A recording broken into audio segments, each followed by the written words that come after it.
Late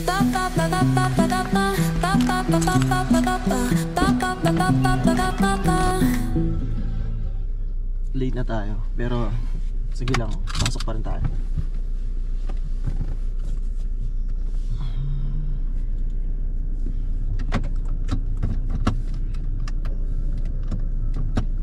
Let's go.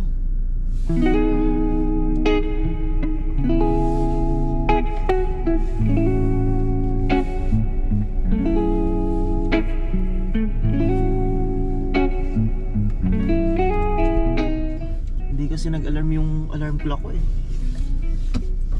Nakaset pala siya ng weekdays daw. Eh Saturday ngayon. So kaya yun. Hindi ko napansin kagabi bago natulog na hindi pala ako nakaset ng alarm for weekends. Kaya pala sarap ng tulog ko. Sabi ko kanina, parang masyado na mahaba yung tulog ko. Pagtingin ko sa orasan, late na pala ako. 6:43 na. Dali-dali tuloy ako naligo. Hindi na ako nag-breakfast. Mamaya na lang siguro pagka break naman. So ganito lang dito guys. Pinapapasok kasi ng Saturday, kaya ayun, sayang din naman yung opportunity. Pasukan na, no? Mas maganda kasi yung bigayan kapag ganitong mga weekend na trabaho. Bali yung per hour mo is equivalent to 1.5. So okay na.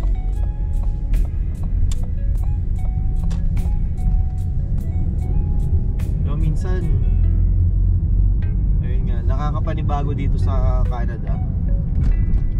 Tulad kami ni Mrs. sa Pilipinas, nasa corporate world kami. Almost 5 years kami sa PGC, dun sa Taguig. Kasi si Mrs. is work niya talaga is accounting. Siya yung napakalaking adjustment nung dumating kami dito sa Canada. Kasi sa Pilipinas nasa office talaga siya for over 12 years. So nung dumating siya dito, nabigla din ako kasi hindi mo pala ma-apply dito sa Canada yung kung ano yung trabaho mo na iniwan doon sa Pilipinas. Hindi pala same na pagdating mo dito, yun din yung yun din yung magiging work mo. Although nagtry kami, send siya ng mga resume niya as accounting sa mga companies dito. Ang maganda doon, na-interview siya kasi tinawagan naman siya. May ilang company rin na interested sa kanya kasi nga maganda yung resume niya. Pero every time na tinatanong kung may experience na siya inside Canada or yung tinatawag nilang Canadian experience or certificate, wala kasi siyang may pakita kasi kararating nilang last year. Kaya yun, hindi rin nag-materialize. Ang ending nandun sa siya napunta, sa mga production company. Sabi ko, tiisin niya na lang muna, and if she want to upgrade, kapag okay na lahat, okay na status namin dito, saka na lang siguro kung gusto niya pa rin. Pero nag-enjoy na siya sa work niya ngayon as warehouse associate. Madali lang, scan lang, tapos wala pa siyang sakit sa ulo pagtapos ng trabaho. Unlike kasi nung nasa BGC kami, nag-work siya sa accounting, sakit sa ulo. Sabi niya kahit nung umuwi sa bahay, nagtatrabaho pa rin siya. Dito pag uwi mo, pagtapos mo sa trabaho dito, nakauwi ka na, wala na. Hindi mo na pwedeng daling sa bahay ang trabaho dito, talaga nasa company lang. So guys, lakad na tayo papasok. Ito pala yung company namin. Yan. Ilan lang kami pumasok ngayon. Hindi naman kasi lahat pumapasok kapag weekend.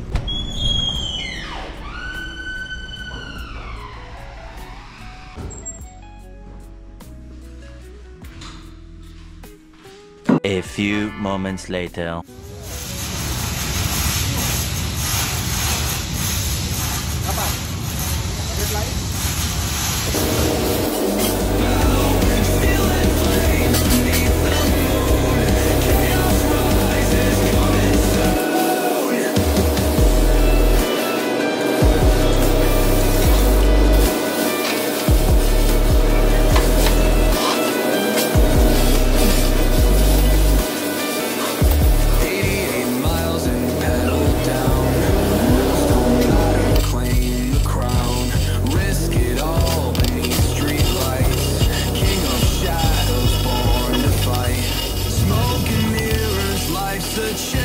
flickering sights through time and space. No escape, the game won't stall. Burn it hard or lose it all. We're the wolves, howl on the prowl. Siren songs won't make us bow. Stealing flames beneath the moon. Chaos rises, coming soon.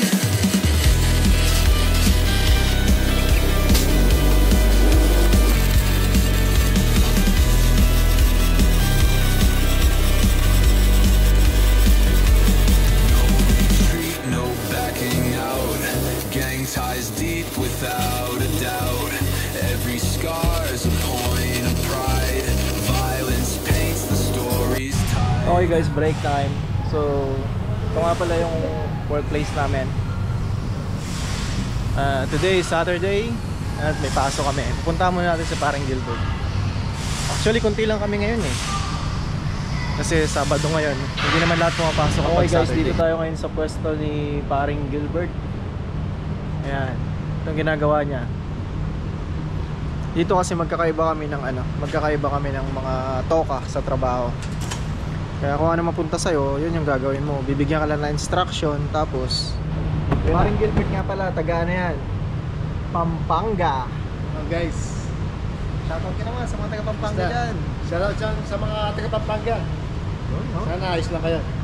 Kami, ayos lang kami dito. Kung saan ka man ngayon, dyan ka na lang.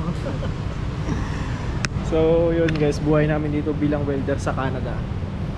Par, kamusta ang buhay mo bilang welder dito? Ayos lang. Compare mo doon sa Saudi. Malaking pagkakaiba. Malaking pagkakaiba na. Sa weather. Iba kasi yung ano doon eh. Lalo yung weather. Sa weather doon, mainit lagi. Sobra. Pero dito sa Canada, yung init pag summer, masyado ring mainit ano. Lalo dito sa space namin, sa workplace namin, kapag summer, grabe yung humid dito. Nakakamatay yung init, kaya minsan pinapauwi kami ng mga 2:00 kasi yan yung peak ng ng init talaga. Uuwi ka kasi hindi mo na kaya magtrabaho. Ito nga palang company na ito guys is majority na nagtatrabaho dito is mga Pilipino. Yan, mga Pinoy kami. Yung mga puti dito, konti lang. Mga puti kasi hindi tumatagal sa trabaho dahil mabigat yung trabaho namin dito. Siguro ayaw nila, hindi sila sanay ng ganun. Kaya, yun, tayong mga Pilipino naman, matyaga tayo. Kahit mahirap, hindi natin iniinda. Di ba par? Oo, tama. Kasi kapag mahina ka dito, talagang bibigay ka rin. Walang mahirap sa mga magsisikap. Yun! No? Tama yun. Tsaka, tsagalan talaga. Para sa pamilya. Para sa pamilya at sa kinabukasan. Sarado naman yung pintuan. Shout! Oh, Shout out! Wash out! Parang Edward nga pala. Ito nga pala guys, yung mga kasama ko, mga kapampangan pa ito. Mga taga Pampanga. Mga professional welder. From Saudi. From Saudi nga pala to. Dito nga pala, mga welder dito galing ng Japan at saka Saudi. So kami magkakasama. Anong pampalakas mo sa break time? Banana lang. Banana at saka tinapay. Kami tamang kwentuhan lang, okay na. Kelly, shoutout ka muna ka Kelly. Hello vlog, welcome to my guys.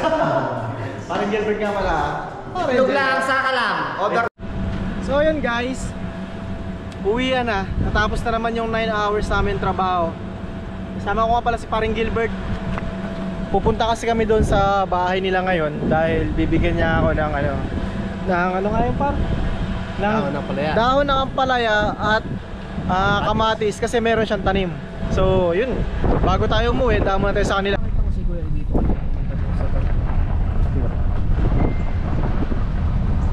dito tayo. Yun. Ito nga pala yung mansion ni Paring Gilbert.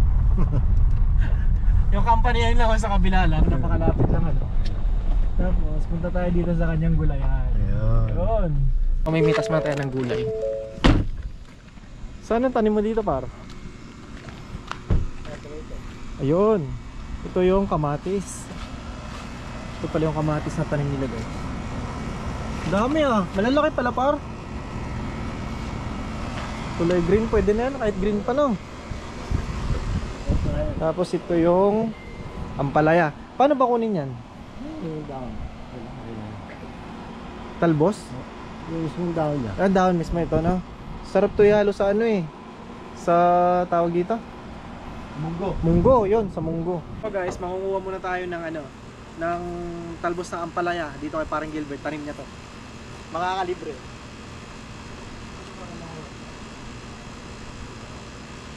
Akin naman ang lagyanan mo. Parang kasya to lahat dito eh. Pero okay lang. Iba talaga pag masipag tumanim mo. Nakatipid na si Parang Gilbert kasi pag bibili ka sa grocery, ang mahal niyan. Tapos meron pang tanglad. May kamatis. Pwede na ba yung kamatis na green ano? Pwede na yan eh.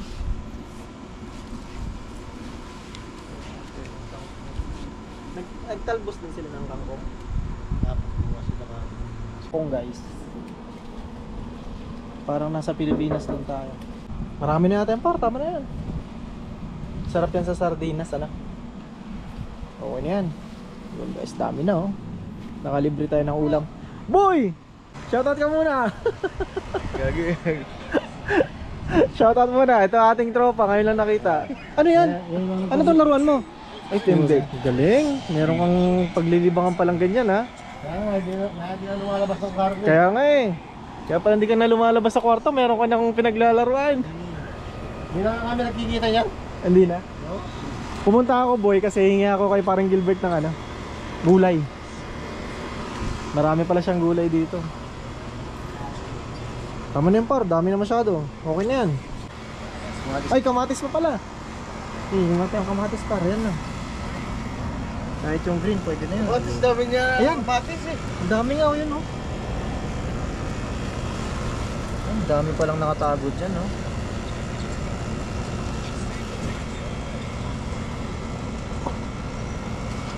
Yan, thank you, tatlo, okay na. Sige yan. Okay na yan. Exposure na ako. So guys, dito yung lugar nila. Malapit lang sa company. Napakalawak ng kanilang pwedeng galawan. Unlike dun sa amin, talagang parking lang.